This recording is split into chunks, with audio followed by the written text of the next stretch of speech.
Greetings, nerds. This is SNN Nerd. I'm your host, Sarah Belmont, and with me, as always, is our Mr. Producer, Will Polk. How are you doing tonight, Will? Doing very well, sir. How are you doing this evening? I am doing fine, but I have one confession to start this whole thing off with. Okay. I have not watched the latest Dune trailer. All right. Well, hear me out. I'm doing this on purpose. Okay. I have seen the original Dune trailer, and it's still stuck in my mind. I don't want to know anything else about this movie. It already is going to get my money. So, how dare it tell me more about the story?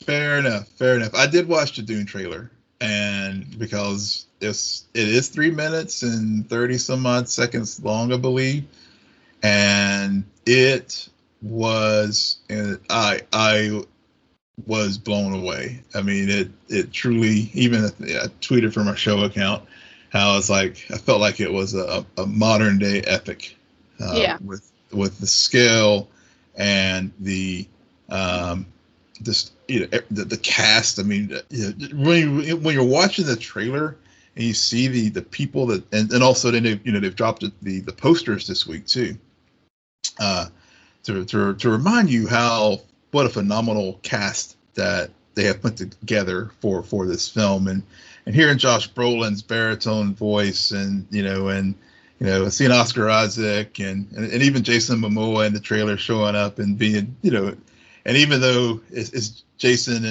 and he has, he definitely has a mannerism and shtick to his acting, but it worked with the scene in the trailer, and I didn't think Aquaman all of a sudden or anything like that, but I mean, the visuals, really,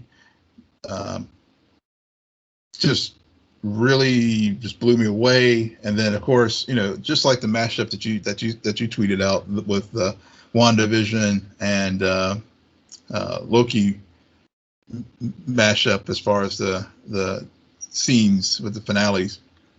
Someone did the same thing with the 1984 version of Dune and the trailer. Yeah.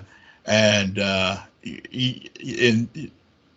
that it would take much to make, to make a better film than that 84 version, which I have watched bits and pieces of. 9 times out of 10 when I've tried watching it, I always fall asleep.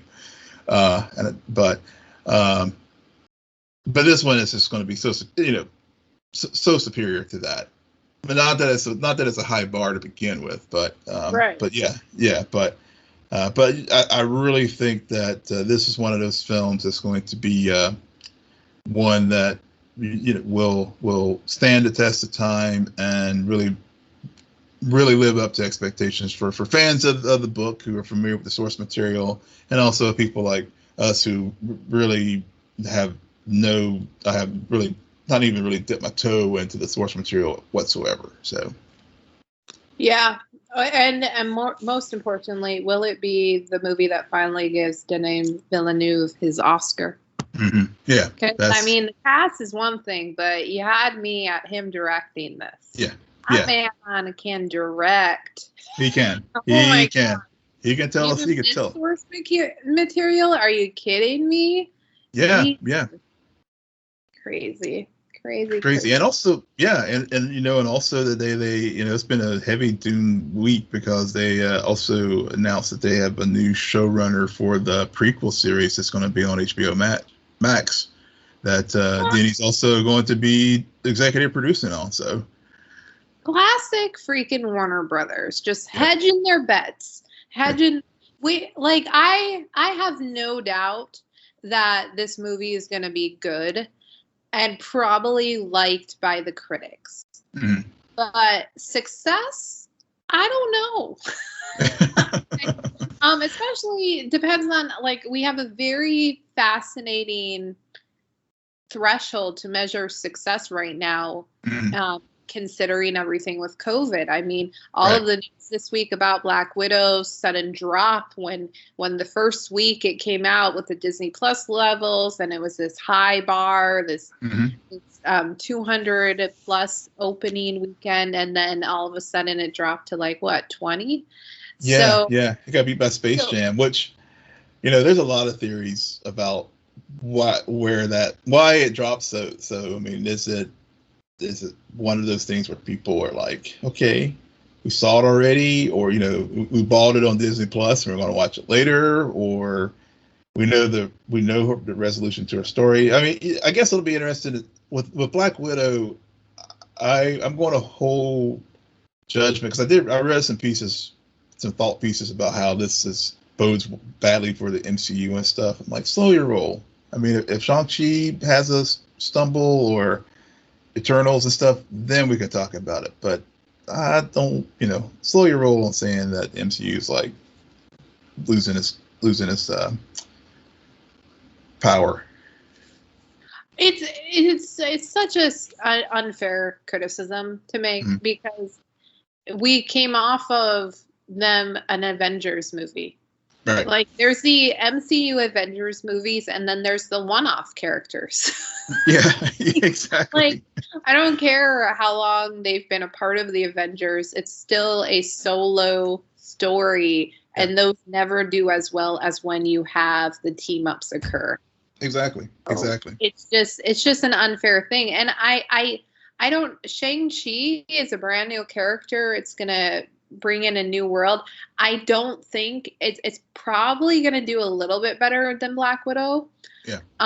But because it is new and it's refreshing, but I also don't expect it to do like Avengers numbers by any means. Yeah. Eternals will be interesting because Eternals, you're also getting that Guardians of the Galaxy team of people, and we've been very much anticipating some of these actors joining the MCU. So it's just, I don't know. At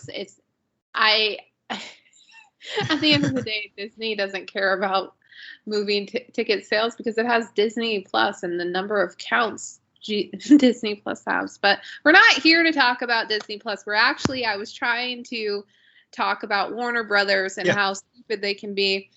So they're going to plan to make 10 movies exclusively for HBOMax, and one of them includes the new Batgirl movie, which the lead has just been cast as Leslie Grace from the movie In the Heights. Yeah. What is your take on them not only doing Batgirl, but now deciding to do Batgirl exclusively for HBO Max, and the news that this story will not have any ties into the Batman franchise?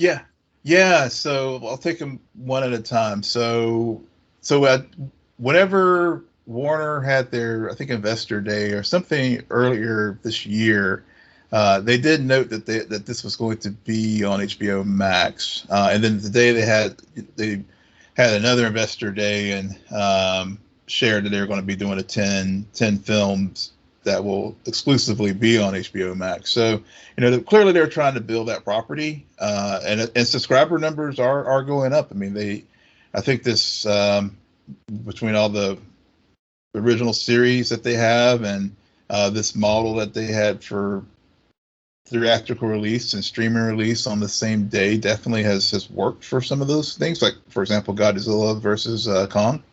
Mm-hmm. So there is that.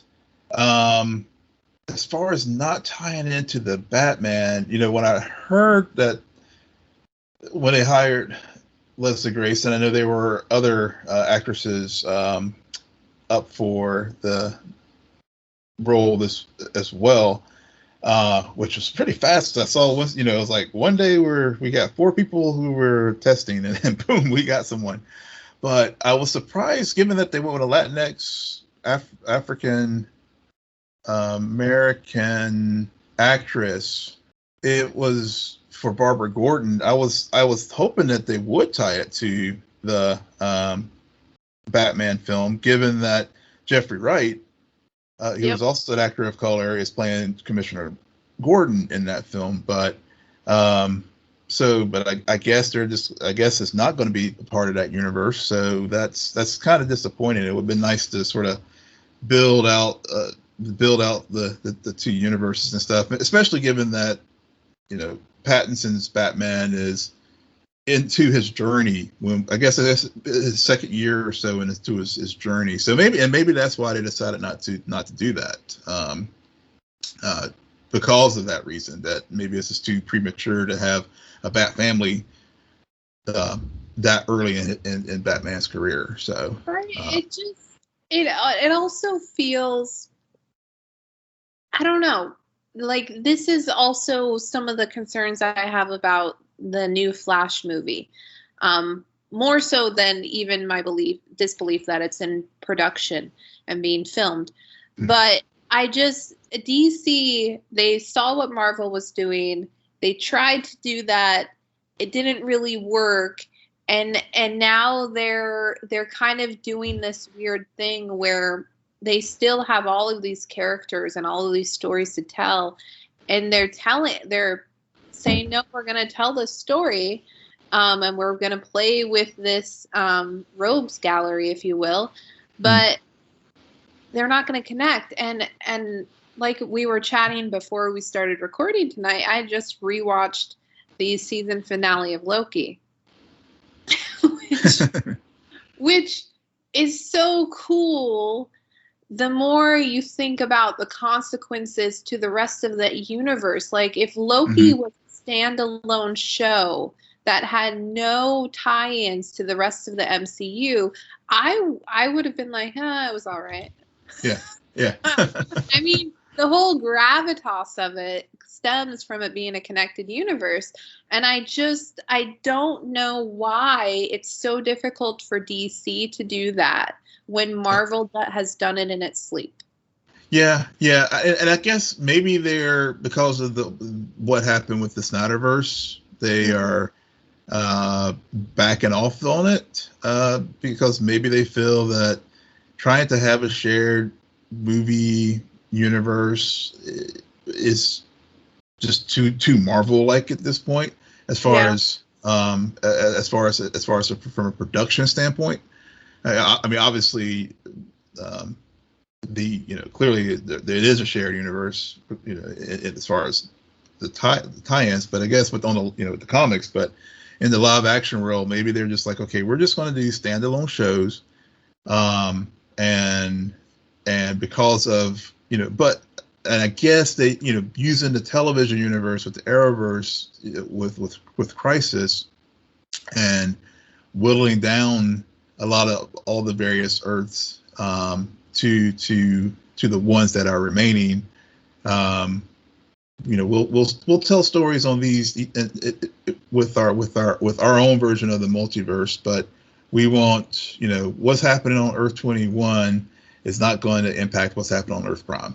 And so I just foresee this happening, this playing out. Like if some of these other 10 movies that are made exclusively for HBO Max are based on DC properties, I foresee the Defenders playing out. Yeah. And I don't recall if it was going to be DC properties or if it's just going to be, taking like the Netflix model or Amazon and having their own standalone. A mix for sure. Yeah. In other DC related news, but on the smaller screen, Batwoman has cast Gotham alum Victoria Victoria, as the same character she played on Gotham, Renee Montoya, in the show, and she'll begin in season 3. But apparently her Renee and the Gotham Renee are two separate characters, and also Victoria is going to be a season 3 regular. So okay. Yeah, so I'm very happy for the actress, but this is why DC continues to confuse me with its decision making. It's just, I mean, you literally casted the same actress to portray the same character on a separate property, and yet you can't figure out how to make a multiverse work. It's just, I don't get it. Yeah. Well, I guess timelines would be a problem here because Gotham was set earlier in than where Batwoman is at this point. So I get that. But and maybe I didn't watch Gotham, but I mean if she were, so I don't know how popular Renee Montoya was on the show as far as like thinking maybe this would be a good way to bring in viewers to Batwoman. But yeah, like as we well charted here tonight, so the DC films and DC. They just need a TVA to figure this all out and get a handle on everything. That's all I'm saying. Yeah. Moving on to some Marvel news. This put a smile on my face, and you knew it would, Will. But I saw the casting announcement that my man Josh Segerra was cast as She-Hulk. He's not playing She-Hulk. He is a part of the cast of the show She-Hulk, Will. Yeah. We don't know the character. Please let him be a bad guy. Please. He does that so well. Or a love interest. Either way, shirt must be off at some point in this show to say. Yeah, very happy. Yeah, I knew you would be. When I saw that news hit the wires, I was just like, oh, I got to make sure to put that on the rundown for Sarah this week. Yeah, I was thinking the same thing. Gonna make that announcement. And then also on the not to be forgotten upcoming MCU film Blade, they have hired a director, Helmer Bossam Tariq, to direct the movie. And so vampires they're definitely going to do that. They're definitely going to go to the vampires. Mm-hmm. They are. Yeah, I guess he directed one of the Rez and Meds films. Didn't? I think I was reading whenever I saw this announcement about his being hired to direct a film. He didn't direct Sound of Metal, did he? No. Oh, okay. I haven't seen it. Haven't heard about it. Yeah. If he was the director of Sound of Metal, I would have been like, dear Lord. I'm sure this movie is also good. But see, again, another thing Marvel gets, I don't know, Will. It'd be interesting analysis. Everyone raves about Marvel's casting choices. They do a damn well job with their director choices too. They do. They really do. And they're surprising choices. Mm-hmm. Like people from TV shows that suddenly, here you go. Yep. Here's the playground. Do what you want. Yep. And then boom, they do these massive, well-directed films. I mean, and next thing you know, it's launched some careers, and then people, like you said, that have track records or lightning hit the bottle, like for example Chloe Zhao, where they're on their way up in the film world, and then another one of their projects gets an Academy Award, Chloe Zhao, and then now you can put on that banner, directed by Academy Award winner Chloe Zhao, The Eternals. So it just gives that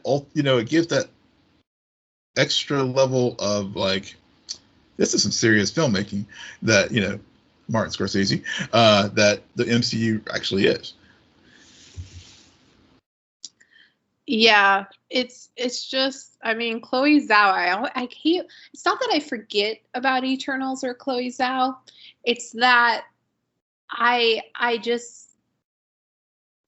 feel like November is going to be a marvelous time. I don't know. I see what you did there. I always okay, let me put it this way. I think I said this to you back whenever the Oscars aired. Mm-hmm. They were not real to me this year, considering how 2020 played out. Yeah. Like the Oscars, the Grammys, whatever you have it, did not feel it felt like we were in this parallel universe. So that's why I always forget that she did win that. Mm-hmm. Crushed it, and now she's about to drop a Marvel movie on us. Mm-hmm. All right. I think that's it for the headlines. Yeah. We're gonna talk about 2 DC shows. Love them or hate them. We watched them, and so we're gonna start things off with the season finale. It is the season finale, right? Yeah, it is. Yes, it was. I always, I never know these. I used to be so good about season finales and ultimate episodes, but again, these delayed seasons throw me completely off to what's really happening. The Flash. Yeah. Will, what are your thoughts about the Godspeed finale? So, the finale, and I'll lump the penultimate and the finale together when I answer this question. It helped close out a very average season on a overall positive note, because the episode for me was enjoyable in the sense that there were just enjoyable moments in the episode, I think, more so than the whole cohesive story itself. So, because I watched it and then I did a rewatch of both, and then and so my enjoyment level basically went from like, oh, this was good, to like, it was all right, but it had some great moments in each one of the 2 episodes. So always the optimist, and I'm always the pessimist. Okay, I'm just gonna start with my first bullet point. Okay. And that wasn't my first bullet point. Well, maybe I wrote that beforehand. Yeah, okay. Bart's Thawne is God Force after he killed Uncle Jay in front of him. Then they did the audacity, Will. The audacity. Yeah. I'm sorry. I'm sure there's a lot of Jay Garrick fans, and I'm sure he meant a lot to Bart. But no. You do not compare that loss to Barry's loss of his mother. Amen. That was the first strike. It was like, we're just gonna do this, and Sarah, you're gonna have to accept it. And I'm like, no. And I held that like a torch throughout these last 2 episodes. The moment they did, I'm like, there's no turning back. The audacity. Yeah. I agree with you. I really that and that's part of. Well, that was one of the things that was rubbed me the wrong way when they had that moment, and well, because it was just, Jay, because for one, part of the problem is we just met Bart. Yeah. So, and while we have had a connection in this show with Jay since season 2, once we finally realized that Hunter Zolomon, pulled the switcheroo on us. We've seen Jay throughout from subsequent episodes, but he's still, he's the OG Flash and everything like that, but it's still not the same, emotion. He looks like Henry, but it's still that visceral killing of Thawne, of killing Nora at the very beginning, which kicked everything off. We don't have that emotional involvement there. And the other thing too that has been really bothering me about the show lately is they in some regards have diminished Nora's murder by having Nora show up as the Speed Force God this season. I think it worked okay. I guess a few seasons back when they had the episode that was directed by Kevin Smith, The Lovable Dinosaur, I think it was what it was called. And Barry goes into the Speed Force, and we see it, and and she's there as a personification of it. But they overused that trope so many times. They did it last season, pre-Crisis, and now with the Force Wars, they took it. They really diminished it by doing what they did, utilizing her this way. No, you're 100% right. I mean, they already knew they had diminished that death, so maybe that's why they went for the comparison. Which it just, I mean, give us a full season with Bart. Give us a full season with Bart and Jay, then kill him. Like, we need attachments. Right. You can't throw out these things, and it's really hard to the stake of the future, a future we don't really understand, and it all feels like, well, if you defeat Godspeed in this time, what happens to the future time, and how can you be so sure it's for the better? Right. And really, what also bothered me is there's all this, he's my Thawne, and yet at the end of the day, Bart doesn't really even get to take him out. No, exactly. And he doesn't get to take him out. And that was another problem with it too. Is like if he's Bart's Thawne, there was no like real establishment of that threat there to Bart. So even if it had just been a few, just a cut one of the scenes with Chuck and Allegra and really focus on the establishing the why Bart felt that way, to at least to connect the dots and stuff. And plus, speaking of Godspeed, he never was ever had reached the level of threat that Thawne was, and is. So again, it just kind of rings hollow from a viewer standpoint that we've been invested in this show for 7 years now, and to throw something that line out like that, and just like was said in universe in the show, like, don't throw that out at me when you know what that means. Right. None of us get that. Barry doesn't get that, given that he just met Bart that day. We don't get that as a viewer. So I just thought that was one of the very problematic aspects of the episode. Yeah. Of the penultimate and the finale. Yeah. The other problematic aspect was, all of the freaking Godspeed clones looked like putties from Power Rangers. Yes. And every time they would randomly appear and start fighting each other in the street, it was freaking laughable. Yeah. Yeah. Because it looked like a scene from the Power Rangers.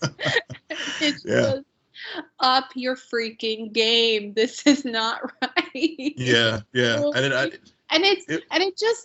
Like that whole scene with Joe and the agent whose name I forgot, which was another problematic piece of this whole season, is she suddenly in the last episode realizes she has speed powers too. Yeah. She is a Medicine too. Yeah. And I guess, and I guess, the Joe arc with Kramer was so like latched on in so many different episodes and small bits and pieces there. I kind of glossed over it because it just, I just felt that they were underutilizing them. And we've talked about that this season. We discussed the show. And so, and plus I was like, oh yeah, I saw that in Black Lightning. I mean, so with Gravedigger and later Lynn, as far as that ability. So I'm just like, yeah. So like I said, there were enjoyable moments. Like the moment that was enjoyable for me, one of the more enjoyable ones was, speaking of Jay Garrick, was seeing Jay like use his helmet like Captain America's shield and taking out the Godspeed clones. I mean, those were the enjoyable moments that I did like from the episode, and yeah. So there was that piece. Yeah. I don't even. And Grant, I think, even though I thought the Godspeed, whenever they were in the chapel with August, when he went into his mind, I felt that was a bit I thought Grant did a hell of a job there, especially given that we had a little bit too much mustache twirling by August, which I guess they were trying to contrast that with August and that was in Star Labs, not knowing his memories and why he was so evil. But and the whole Cecile thing with you have good in you, you're not going to do these kind of things. That's like, all right, y'all been playing that beat for on and on how many times? So we know he's going to turn. I mean, yep. So it was just like, they were, like I said, it was enjoyable moments. The season did end on an upswing, as far as like, because I think we both charted how, and even I was just like, damn, they're about to lose me with the whole Force Wars thing. I mean, I was really down on that earlier this season, and that's the other thing too. If they had like used those other, maybe had compressed that story, that graphic novel a little bit, and built up the threat of Godspeed, maybe I would have been fine if give us some kind of foreshadowing of him harming Jay Garrick down the way, so that whenever we did have the moment and when we were finally introduced to Bart, it would have more emotional resonance. So yeah, and I just want to end on this note. I thought Tom Cavanaugh was done with the show. Well, he was done as far as a regular, but he did have the option to come back, because he was supposed to be actually done at the end of season 6, but COVID, because they had to cut short, they had to he got carried over into the beginning of season 7, and then of course when the Wells is finally dissolved, they ended that. But then that was one of the moments I did enjoy with the show. Not the lightsaber fight. God, I cringed when I watched that. But seeing Thawne back and just whenever he and Barry were standing there and Barry was like supercharged and Thawne was just like ready to take him out. And I loved how Barry used Thawne's motivations against him, which is like, the only person that's going to kill Barry Allen is me. So that was another enjoyable point, and that reminded me why why Thawne is just the best villain. Don't get me wrong. I like that moment for everything that you just explained, and I also I mean, there's a reason why season 1 is a perfect season, and because of this dynamic and you did have a great villain to contrast with your hero. It continues to confuse me, as most DC related things do, with this whole, I'm no longer a part of the show. I am a part of the show. I'm no longer a part of the show. I am like, Cisco? Are you kidding me? Are you kidding me? Yeah. 2 episodes. like everything with Caitlin comes in and out. I can't keep track. Now there's a clone of her who's Killer Frost, and it's just, oh my god, it's these things make reduce the stakes that much further, because I don't really, I wonder if that had been the ending of maybe a season 5, how I would feel going into theoretically 6, 7, the final few seasons. And I get that they have to return to it, because at the end of the day, that's really what's going to be the final showdown. But I don't know. A lot of choices that confuse me on a regular basis. Yeah, and it gets, and when I read articles, when Eric Wallace, the showrunner, talks about, we want to do this and we're going to do that, and I wish we'd have done this, and it's just like, well, Eric, you have all these great ideas, you're spilling out in these interviews, integrate it into the show. I mean, if you need to revamp your writer's room, or if you need to you're a showrunner now, and if you need to step back and not write, because he was co-wrote the finale. if it's one of those things, and I know COVID messed up a lot of stuff too. I mean, there's some things that they probably conceptually would have liked to have done differently, but because of all the protocols and stuff, they couldn't do it. But then there's just very odd. I mean, I thought, one of the things with this season was that it's been problematic, that we've talked about ad nauseum at this point, is they overstuffed too many things into these episodes, and so and which ends up hurting them, because then it feels, as you were saying, less cohesive, and also very confusing as far as like, what are these beats, and like for example, with the one of the enjoyable moments, other than Nora doing a snap of her fingers to get rid of the Godspeeds, was the power levels. I mean, some weeks the speedsters are like indestructible, and then next week it's like Barry's getting, he's like back to season 1 Barry, where he's just learning how to use his power. So it's just a lot of just sometimes inconsistencies there. But I did see, moving to season 8, speaking of Eric Wallace, he did say that with next season, as we close the book on season 7, that Barry, we will get the Barry who is more confident, the Barry we're familiar with, like a lot of comic book readers are familiar with, more confident. We won't have these relapses that we've seen. So I'm hopeful that as we move forward into season 8, which, depending on what Grant decides to do, given that it's his final year of his contract, we will get a more confident Barry, and some of the things that we've had quibbles with, we won't see that anymore. So I feel like Will tells me this at the end of every Flash season, so we'll see. we'll see. We'll see. The only cliffhanger we had really is just like, when is Thawne going to show up again? Which we have all the time. Every time. All right. The other show that aired on the CW network this week was Superman and Lois. This episode was fine. It's definitely not my favorite. The ending of last week's episode really it didn't piss me off. It just irritated me, because it was kind of like, yay, we won. It's like, what? Are you kidding me?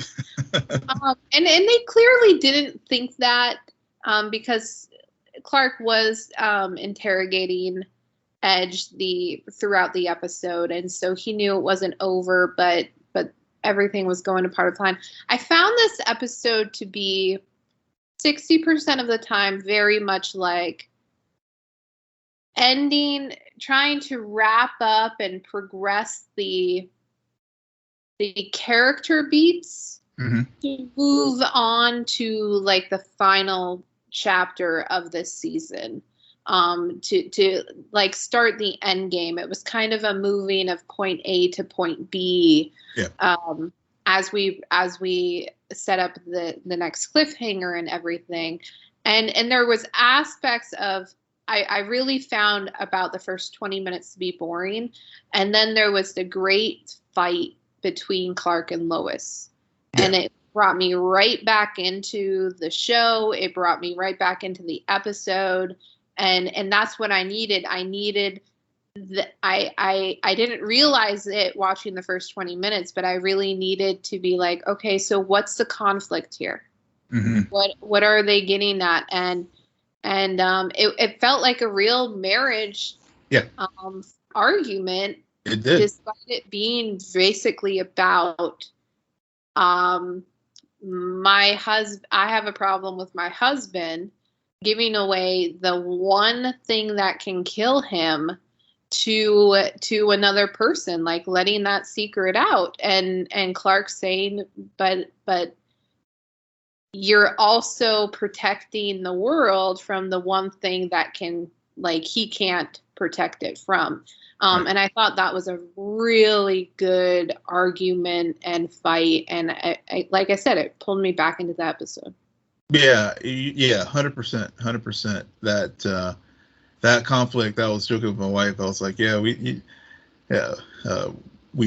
was telling her about this week's episode of Superman and Lois and that particular scene with them, and also just also being a parent too, like, given that both boys had like done stupid things. I mean, at that point, it was just only Jonathan who had. I mean, Jordan who had like skipped school and stuff and got in trouble. Yeah. And so she was pissed off at that, but she's like, I gotta have enough anger to deal with you right now. I'll deal with you later. I gotta go deal with the teenager right now, which was a very like, I think, I was like, that was a very realistic moment that they portrayed in that show, to deal with the kids' issues, but there's still this other thing that you went off and did this without talking with me first kind of moment. So so it was very realistic there. And I think that's one of the things I think that's been, as I was telling you before we recorded, why I think this really has been one of my favorite shows of late. Because even though it's in a superhero world, they do a really solid job of, having mature characters and mature choices, which, contrast to, other shows when we were talking about, sometimes it goes the easy comic book way out, like, for the Cecile example that I shared earlier, is one that comes to mind. So, but to your point about the first 20 minutes, the other conflict I thought was really well done in this show was two of them, actually. One, Lois's conflict with Chrissy. Over the journalism story, and again, another great discussion between Clark and Lois about journalism ethics, and when Lois grappling with being complicit in a cover-up, fighting against her instincts to get the story out, and then the other conflict is that with the Langs and the town, and how and really stripping off the veneer of the genteel small town when something goes wrong and everybody's looking for a scapegoat, and blaming Cal for all this, when really Edge was the issue. But how easy you can go from hero to villain when things go bad. Yeah, Superman and Lois. I think at the end of the day, that what they have been consistently getting right is more of the family drama than even the Superman stuff. They're doing a great job of prioritizing how they write the conflict occurring within the family unit, and wrap it in this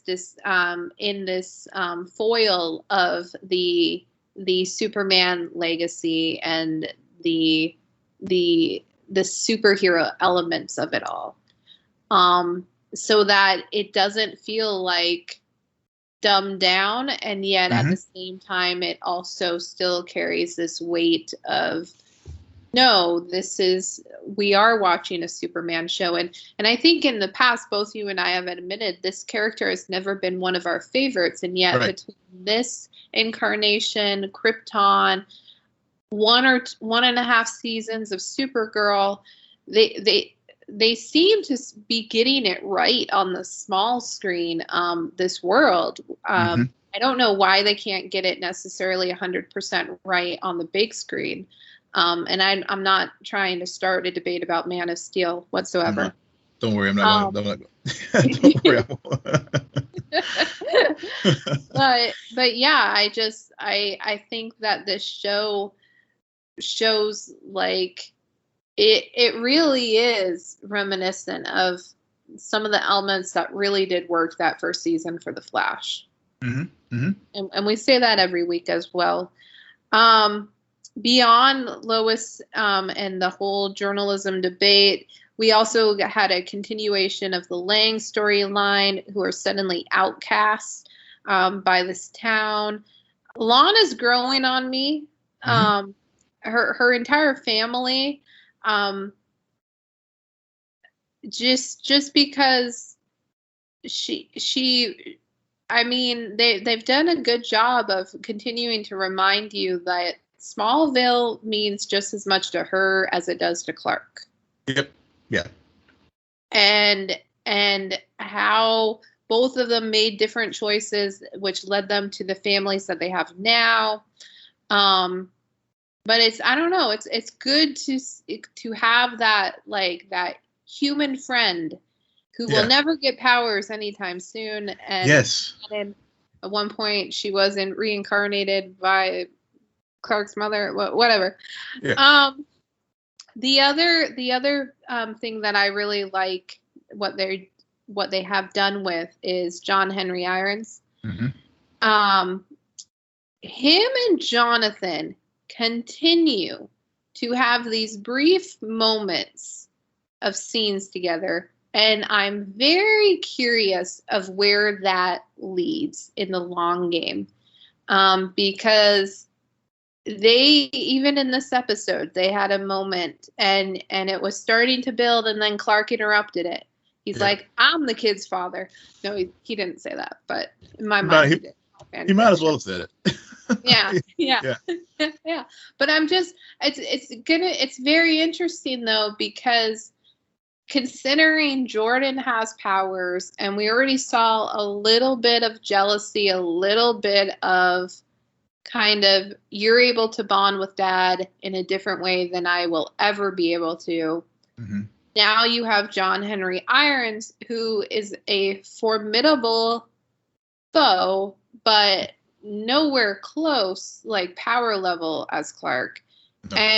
And who has a very different understanding about war and fighting, and Jonathan, like, clearly has kind of relates to him. So I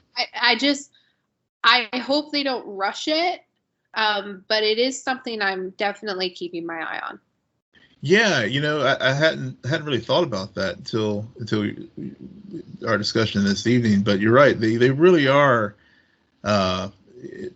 trying to, I guess, have given that Jonathan went into the trailer and saw, was the one, was the member of the Kent family that saw what happened on the other Earth and alternate universe before the rest of them knew what was going on.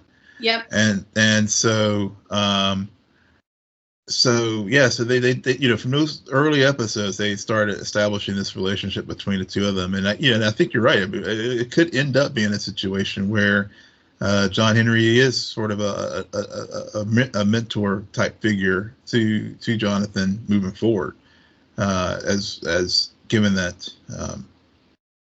obviously he doesn't have powers, but because of these small moments and these interactions that they've been having. Yeah. I mean, Jonathan was the one to really convince John Henry Irons that no, you can't kill my dad. My dad's a good dad. More so than I even think Lois did. I think you're right. Yeah. So I really like that, because I can see them playing a really well constructed long game where obviously one of the foes kills John Henry Irons, and then Jonathan just goes about town and is saying, "That's my Thawne." Yeah. No, they're not going to do that? Okay. Steve, they can't connect the universes. Yeah, speaking of connecting universes, I guess Diggle's been showing up everywhere. Just all the shows. I guess he was weird. So weird. Yeah. So weird. Yeah.